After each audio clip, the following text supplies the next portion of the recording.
Hey, Mia, where are you? It's pretty late and I'm worried since you haven't called. So annoying. Could you at least tell me what time you're coming home? Yeah, whatever. I'm not coming home tonight. What? Again? Why does it matter? But I'll be back in the morning, so have breakfast ready. And lunch too while you're at it. Look. I have a job too, you know. So what? I'd like you to help out around the house a bit more. Excuse me? Are you in any position to say that? I'm not asking you to do everything. We both work, so I was hoping we could split the housework. Listen here. You haven't forgotten that I make more money than you, right? I know, but you haven't contributed a single dollar to our living expenses for the past 6 months. You know what? When I was told about the arranged marriage, I thought I was getting matched with your handsome, high-earning brother. But instead I got stuck with you, the second son with zero redeeming qualities, working for some tiny company with your pathetic salary. Do you have any idea how disappointed I was? And then they hit me with some BS about a business partnership. How my dad's company was in trouble and needed help or whatever.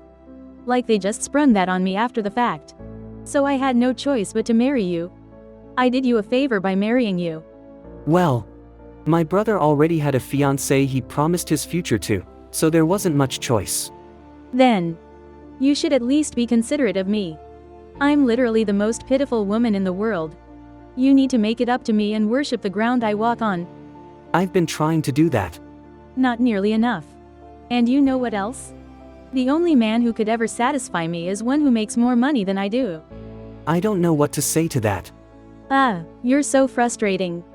This is why you have such a pathetic salary. Man up already. I'm sorry. If you're really sorry, have $2,000 ready for me tomorrow. What? I'm stressed and don't want to see your face, so I'm going on a trip next weekend to clear my head. No, that's too much. Excuse me? I thought you were going to take care of me? We're going to run out of savings at this rate. What? I've been trying to meet your needs by dipping into my pre-marriage savings. I've been giving you everything from my paycheck except for essential expenses. But I'm reaching my limit. Please, can you contribute some of your salary to our living expenses? What? That's unbelievable. I can't believe you'd ask me that. I'll work more overtime and do what I can. No. What? Oh, I've got an idea. Why don't you just quit your job? Quit? Why would I do that? You've been at that company for like 10 years, right? You'd get like a 10K severance package. I'll take all of it. Perfect. Now I've got my spending money sorted out. Hold on a second. Sure, we'd get some money from the severance, but how would we survive after that? Just find another job ASAP. Duh. And make sure it pays better than your current one. Things don't work that conveniently. Consider the current economy. Besides, you make more than me anyway. Shut up. I'm a poor, pitiful woman who was forced into marriage with you. You don't want people thinking you're a worthless husband who can't take care of his pitiful wife, do you? Now, quit your job and get me that severance. Don't be so unreasonable. I won't tolerate any more arguments.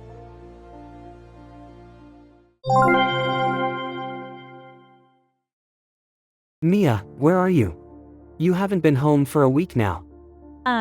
So annoying. We need to talk about something important. Oh, is it about you quitting? Yeah. I'm about to submit my resignation letter. Great. So let's get divorced. What? Hold on a second. Do you understand your position here? Do you understand your position? Excuse me? I know everything. What are you talking about? You're cheating on me. Huh?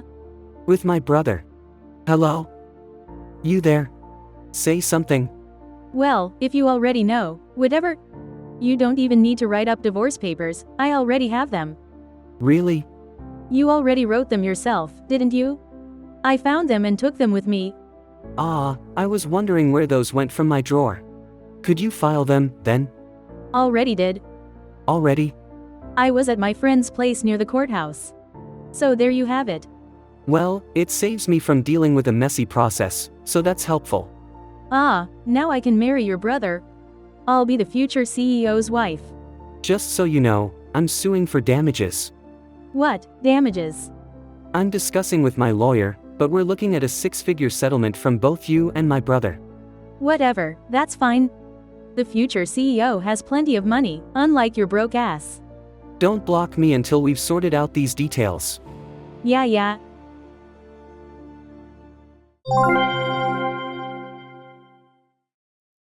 Hey, what the hell? Answer me. What is it?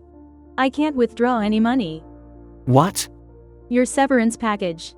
I just tried to withdraw it from your account, but nothing's been deposited. So it was you who took my bank card and passbook. So where's the severance money? The severance package hasn't been issued yet. Why not? Because I haven't actually quit yet. What? You said you quit? No, I didn't. Yes, you did. Read our conversation again carefully. I only said I was about to submit my resignation letter. No way. Surely you know that even after submitting a resignation, you can't quit immediately under normal circumstances. Of course I know that. So you just conveniently interpreted it the way you wanted. I deliberately texted you instead of calling so there'd be a record. Always read important conversations carefully, no matter who they're with. Shut up. By the way, I just submitted my resignation today. I'll use up my remaining vacation days next week, and then officially leave the company. The severance will be deposited after that. That's awful. Why? What's the point of taking your bank card if there's no money to withdraw? I even made you tell me your PIN code. You can have whatever's in there. $10.25 is practically nothing. Let me know as soon as your severance gets deposited. God, you're such a pain to deal with. Wait, you don't seriously think that my severance package is going to be yours, do you? You promised it to me. I never promised anything like that. Yes, you did. You just demanded it, I never agreed. Besides, I've already arranged for the severance to be deposited into a different account. What? But you're quitting because I wanted your severance, right? So that's where the misunderstanding was. Misunderstanding? I'm quitting because my dad's company offered me a position. Your dad's company? That's right. What do you mean? The thing is, I recently earned a professional certification. A certification? Dad's company is launching a new division and was looking for someone with the right qualifications. As it happened, I just passed the certification exam they needed. They appreciated my hard work and offered me a position as a future CEO candidate. What, future CEO candidate? But your brother is supposed to be the next CEO, right? That was already decided. That's been cancelled. Cancelled? More like, my brother was fired. Fired? You mean like fired? Yep, that's what it means. Why? Because he was having an affair with you. What, me? Just having an affair alone probably wouldn't get someone fired, from what I hear. But skipping work to go to hotels in the middle of the day? Even a future CEO can't get away with that. Plus, he had an affair with his brother's wife, worst case scenario. And he betrayed his fiancée on top of that. Well. So basically, someone like that can't be trusted to lead a company. So they're starting fresh with the CEO selection process. Wait, something doesn't add up here. What's that? If your dad runs a company, why would you deliberately work somewhere else? Wasn't it because you were too incompetent for your dad to hire you? Not at all. He was respecting my wishes. If that's not it, wouldn't it be easier to work at your dad's company? Guaranteed good salary with no effort. That's exactly what I didn't want. Why not? Back then, my brother was already set to be the next CEO. No matter what I did, people would see me as someone who got in through family connections. I didn't want to start my career in such a comfortable bubble. Then why join now? Because the new division involves work I'm passionate about. And as a CEO candidate, I'll be competing with other candidates on merit. I don't get it. I don't expect someone who's now a stranger to understand. Anyway, my brother will be unemployed for a while. So you, the high earner, better support him. That's not true. What isn't? I'm not working anymore. Seriously? I kind of messed up and had to resign. So that's why you stopped contributing to our expenses. Though I already knew from the private investigator my dad hired. What, a private investigator?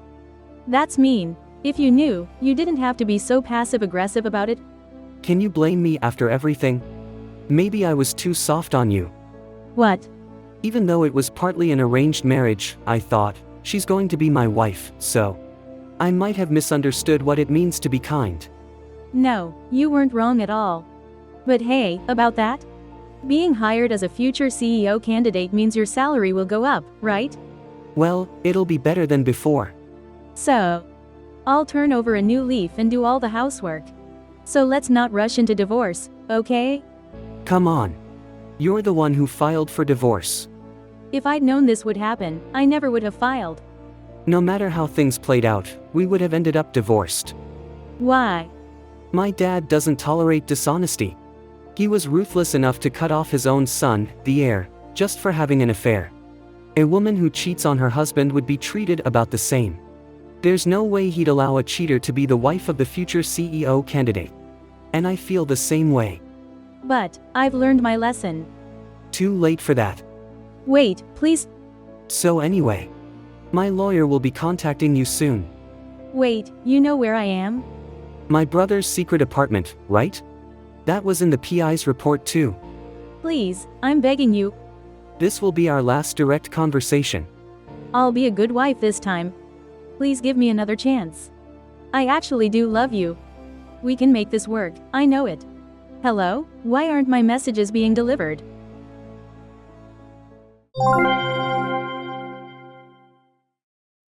Mia never once called me by my name before our divorce was finalized. My brother paid the damages I claimed in one lump sum, abandoned Mia, and disappeared. The damages I claimed from Mia were ultimately covered by her parents. Also, after this divorce, my father cut off financial support to her parents' company, which then went bankrupt. While one might sympathize that this marriage was arranged by our parents, the same applies to me. My father and I can move forward from this failure, but it seems much harder for Mia's family. I hear the three of them now live in a studio apartment, barely making ends meet. Apparently they fight and scream at each other so loudly that the neighbors constantly complain. Thank you for watching!